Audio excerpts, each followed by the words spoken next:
Waalaikumsalam. Oke, silakan masuk Ki. Iya. Apa kabar sekarang? Alhamdulillah. Alhamdulillah. Mungkin saya mau ambil dulu minum ya. Ya.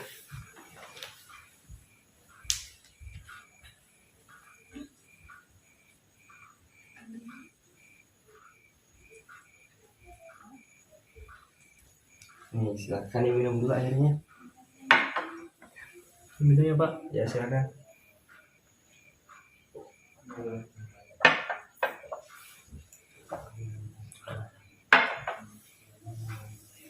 Jadi kalau boleh Bapak tahu kemaksudan Pak Ki datang ke sini apa ya?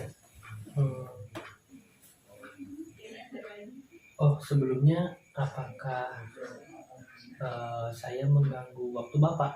Enggak. Terima kasih ya Pak. Jadi alasan saya itu kesini adalah saya ingin coba konsultasi dengan Bapak nih. Kebetulan saat ini saya kuliah Ya. kemudian saya juga ngajar di madrasah, tapi saya itu beberapa waktu ini tuh terlihat memiliki kecemasan yang berlebih, apalagi perihal tentang ulangan. Karena saya suka takut dengan ya karena saya nggak bisa handle semuanya gitu Pak. Gitu.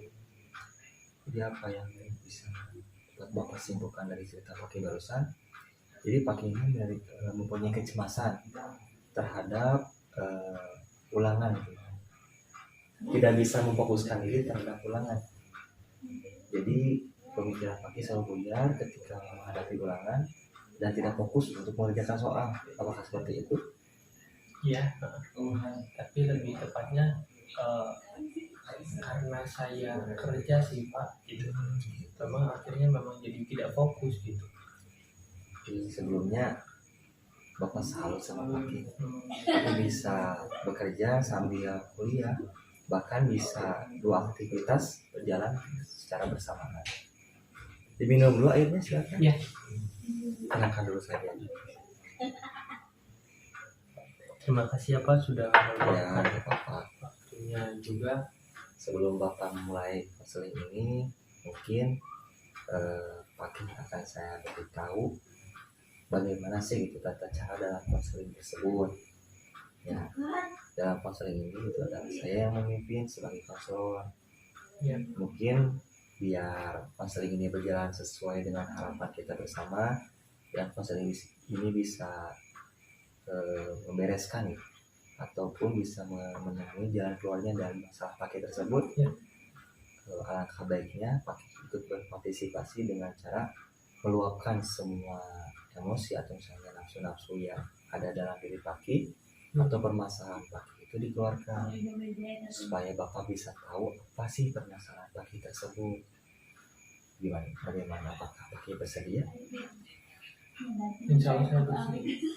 Ya, jadi sebelumnya saya juga beritahukan bahwa dalam konseling itu ada namanya asas kerahasiaan. Jadi Pak Ki di sini tidak perlu takut dan khawatir akan menceritakan hal yang Pak Ki mungkin rasakan atau saya ini aib nih buat Pak Ki diceritakan kepada orang lain.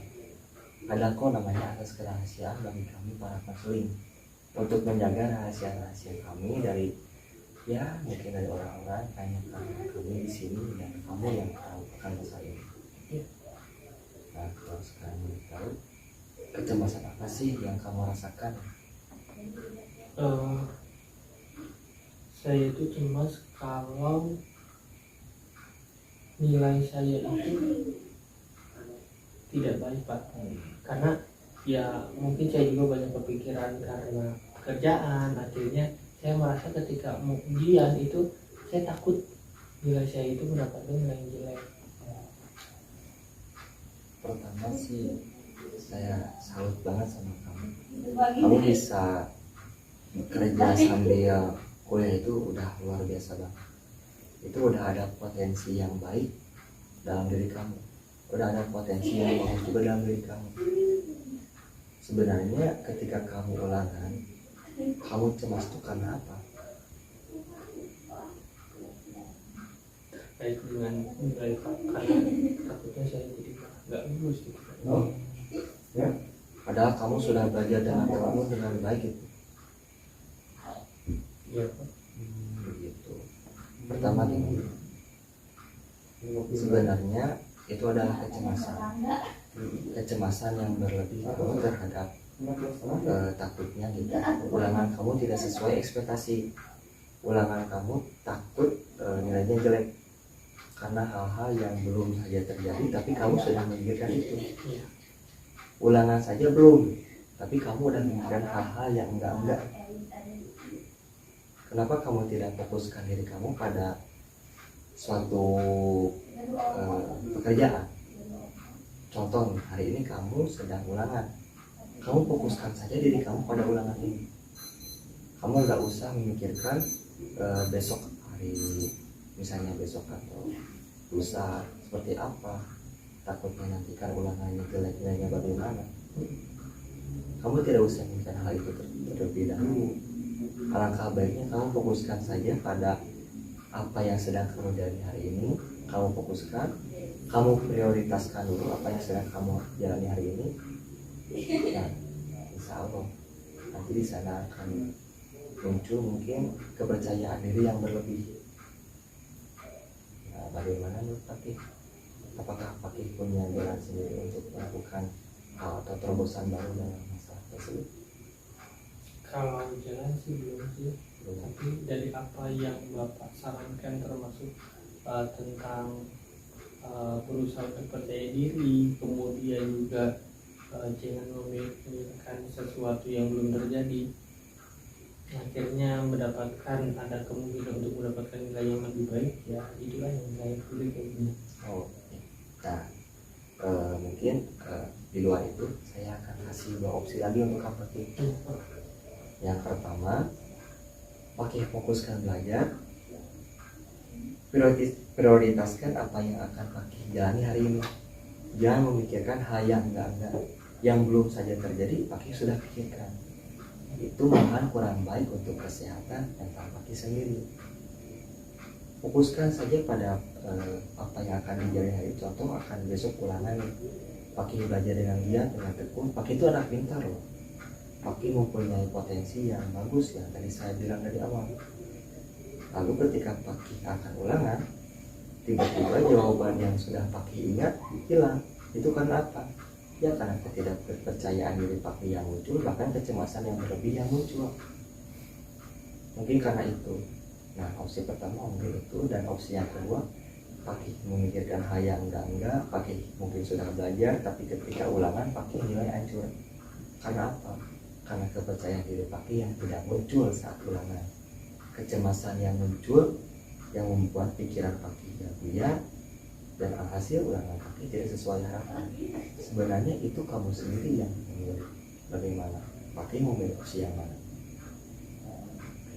Oke lah Pak, tentunya saya milih yang pertama, Yang pertama. yang sesuai dengan Bapak katakan. Ya. Nah, kalau misalnya Pakih akan memilih opsi yang pertama dan memfokuskan diri pada ulangan Pakih, mungkin nanti akan ada evaluasi dari konseling kita ini.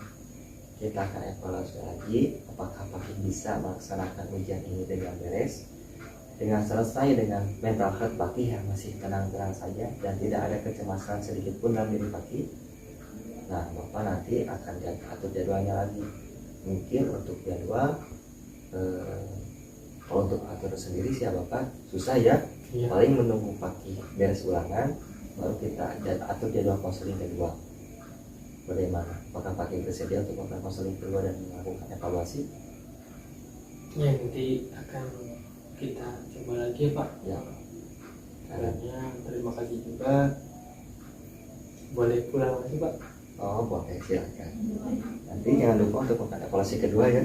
Iya. Assalamualaikum. Salam.